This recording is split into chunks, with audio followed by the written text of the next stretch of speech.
Behind me, we've got the 2021 Ford Mustang Mach-E, or as most people have begun to call it, just simply the Mach-E, or as my son likes to call it, a super cool SUV that doesn't need gas.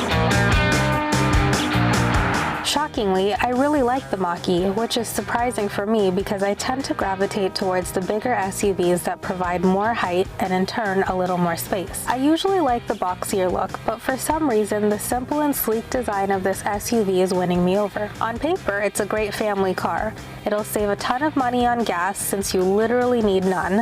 It has 5 seats and an amazing audio system all set for me to blast some Disney music over and over and over again. It's a fairly smooth drive with the ability to use one pedal driving like most EVs. On a full charge, the extended range battery that this tested Mach-E carries allows for up to 435 kilometers of driving.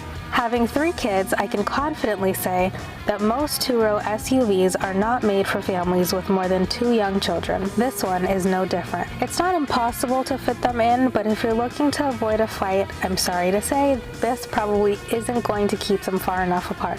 My 3 car seats do fit in here, and 2 can be tethered to the outward seats.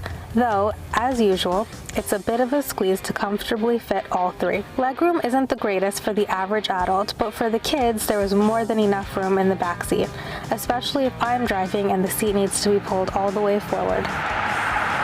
It comes with heated steering and front row seats. My second row passengers don't need heated seats anyway, they wouldn't feel it through the car seats. The 840 liters of cargo space easily manage the trip to Costco. There's minimal room in the front, but there is enough space to store the AC onboard charger unless you prefer to keep it below the flap in the trunk. You've got options. I initially thought, great, another huge tablet and not enough buttons.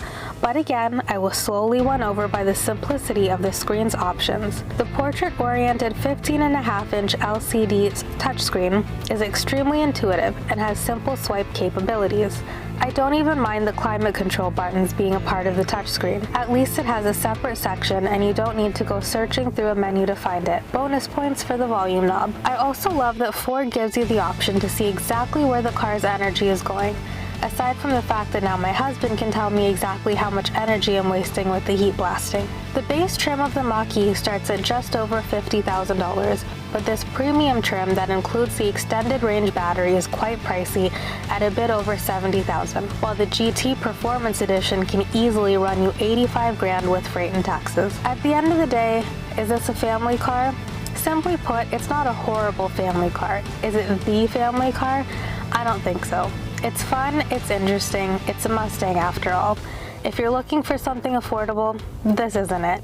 The money saved on fuel goes right back into the initial cost of the car, but if it's in your budget, then sure. It's a fun family car that you might forget to plug in at the end of the night because you're tired from the chaos of the 3 kids. Or maybe that's just me. For Driving.ca, I'm Renita Narain. For more SUV reviews and news, follow us on Twitter and Instagram.